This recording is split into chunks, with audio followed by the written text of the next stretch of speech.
Την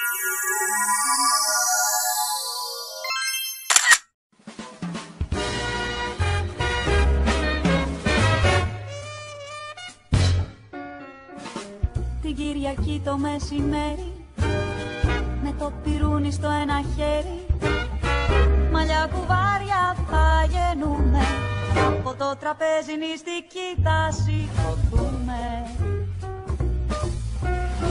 Έβαλε στη σαλάτα όλο το λάδι, όρθια ήμουν στο κρεβάτι όλο το βράδυ. Σου λέω να μην ξαναπάμε, μόνοι μας στο σπιτάκι μας να πάμε.